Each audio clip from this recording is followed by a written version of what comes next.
இன்றைக்கான வீடியோவில் என்ன நடக்குதுன்னு சொல்லிட்டு பார்க்கலாம். வீடியோக்குள்ளே போகிறதுக்கு முன்னாடி நம்ம சேனலை லைக் அண்ட் சப்ஸ்கிரைப் பண்ணி சப்போர்ட் பண்ணுங்கள். வீடியோ வந்துட்டு செம்ம இன்ட்ரெஸ்டிங்காக போய்கிட்டு இருக்கு.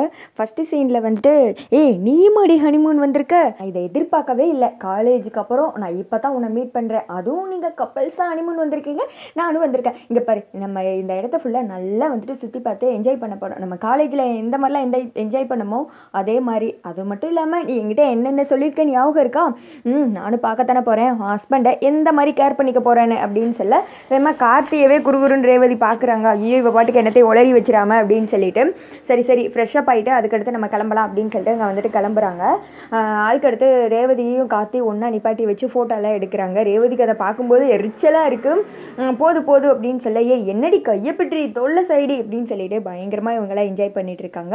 ஆனால் ரேவதிக்கு மட்டும் வந்துட்டு கடுப்பாகவே இருக்குது. இவன் வந்துட்டு விடமாட்டா போலையே, எப்படியாவது இவகிட்டேருந்து தப்பிக்கலாமே அப்படின்னு சொல்லிட்டு ஏதோ ஒன்று சொல்லி ரூமுக்கு போகலான்னு சொல்லிட்டு பிளான் பண்ணுறாங்க. ஆனால் அவங்க ஃப்ரெண்டு விடுற மாதிரியே இல்லை, கூடயே கை கொடுத்துட்டு வர்றாங்க. அடுத்து வந்துட்டு மாயாவை தான் காமிச்சிட்டு இருக்காங்க. இங்கே வந்து எப்படியாவது நம்ம பிளானை ஒர்க் அவுட் பண்ணலான்னு பார்த்தா இது என்ன, இவ வேற புதுசாக வந்துட்டு ஏதோ ரேவதி ஃப்ரெண்டுன்னு சுற்றிக்கிட்டு அலையிறா, இப்போ என்ன பண்ணலாம் அப்படின்னு சொல்லிட்டு யோசிச்சுட்டு இருக்காங்க. இருந்தாலும் அப்படியே விட்டுறக்கூடாது, ஏதாவது ஒன்று பண்ணி கண்டிப்பாக அந்த ராஜாவை ரேவதி கூட வீட்டுக்கு போக விடாமல் விரட்டி அடிக்கணும் அப்படின்னு சொல்லிட்டு யோசிச்சுட்டு இருக்காங்க. இங்கிட்ட வந்துட்டு அவங்க ஃப்ரெண்டு நம்ம ரேவதிக்கும் கார்த்திக்கும் சர்ப்ரைஸ் கொடுக்கணும்னு சொல்லிட்டு இப்போ வந்துட்டு ஹாப்பி மேரி லைஃப் அப்படின்னு சொல்லிட்டு கேக்லாம் ரெடி பண்ணி கட் பண்ணுறதுக்காக வெயிட் பண்ணிட்டு இருக்காங்க. ரேவதியும் கார்த்தியும் வந்துட்டு வர வைக்கிறாங்க. எதுக்குடி இதெல்லாம் அப்படின்னு சொல்ல என்ன இது, இப்போ தான் நீங்கள் வந்துட்டு லவ் பண்ணி மேரேஜ் பண்ணியிருக்கீங்க, அது ஹனிமூனுக்காக வந்திருக்கீங்க, இது நான் உனக்கு கொடுக்குற சின்ன சர்ப்ரைஸ் அப்படின்னு சொல்ல இதெல்லாம் வேணாம் அப்படின்னு சொல்லிட்டு ரேவதி சொல்கிறாங்க. என்னடி ரொம்ப தான் கூச்சப்பட்டு இருக்க, நீ ஒன்றும் கூச்சப்படுற ஆளெல்லாம் கிடையாது அப்படின்னு சொல்ல போச்சு இங்கேருந்து போங்குலையும் கண்டிப்பாக இந்த ராஜா முன்னாடி நம்மளை அசிங்கப்படுத்தாமல் விடவே மாட்டா. இவகிட்ட நம்ம ஓவர் பில்டப்லாம் விட்டு சொல்லி வச்சுருக்கோமே, இவ வந்துட்டு இதெல்லாம் இவங்கிட்ட சொன்னால் அவ்வளோதான், என்னோட இமேஜில் என்ன ஆகுறது அப்படின்னு சொல்லிட்டு இருக்க.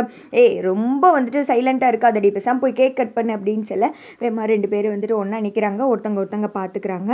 அடுத்து வந்துட்டு கேக் கட் பண்ணால் ஹஸ்பண்டு கூட்டு அப்படின்னு சொல்லிட்டு எல்லாருமே அங்கே ஹோட்டலில் இருக்கிறவங்க எல்லாம் வந்துட்டு ஒன்று கூடிடுறாங்க. நைட்டு வந்துட்டு பார்ட்டி மாதிரி நடக்குது.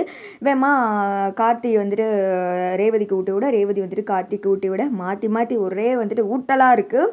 இதெல்லாம் பார்த்த ஃப்ரெண்ட்ஸை சுற்றி இருக்கவங்க எல்லோரும் சந்தோஷப்படுறாங்க. நம்ம மாயாவுக்கு மட்டும் கடுப்பாக இருக்குது, இங்கே என்னடா நடக்குதுச்சே, இங்கேருந்து போங்களே இவங்களை பிரிச்சிடலான்னு பார்த்தா இது என்ன கூட கொஞ்சம் ஒன்றாயிட்டே போயிட்டுருக்காங்க. விடவே கூடாது, ஏதாவது ஒன்று பண்ணி இந்த ரேவதி முன்னாடி அவனை கெட்டவனாக காட்டணும், அவளே இவளை அடித்து விரட்டணும் அப்படின்னு சொல்லிட்டு அங்கே ஒரு வெயிட்டர் இருக்கா, அவங்ககிட்ட கூப்பிட்டு நான் சொன்ன மாதிரி பண்ணேன்னா உனக்கு ரொம்ப பணம் தரேன் அப்படின்னு சொல்லி, மேடம் எதனால பிரச்சனை ஆகிடப்போகுது அப்படின்றாங்க. அதெல்லாம் உனக்கு ஒன்றுமே ஆகாது, எல்லாத்தையும் நான் பார்த்துக்கிறேன், எந்த பிரச்சனை வந்தாலும் நீ வந்துட்டு தப்பிச்சுக்கலாம் அப்படின்னு சொல்லிட்டு, சரிங்க மேடம் சொல்லுங்கள் என்ன பண்ணணும் அப்படின்னு சொல்கிறாங்க.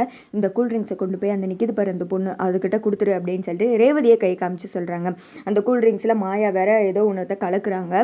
வேமா வந்துட்டு எல்லாருக்கும் ட்ரிங்க்ஸ் கொடுக்குற மாதிரி கொடுத்துட்டு ரேவதிக்கு மாயா மிக்ஸ் பண்ணி வச்சுருக்காங்கல்ல அந்த ஜூஸை வந்துட்டு அவன் குடிச்சிட்றான்.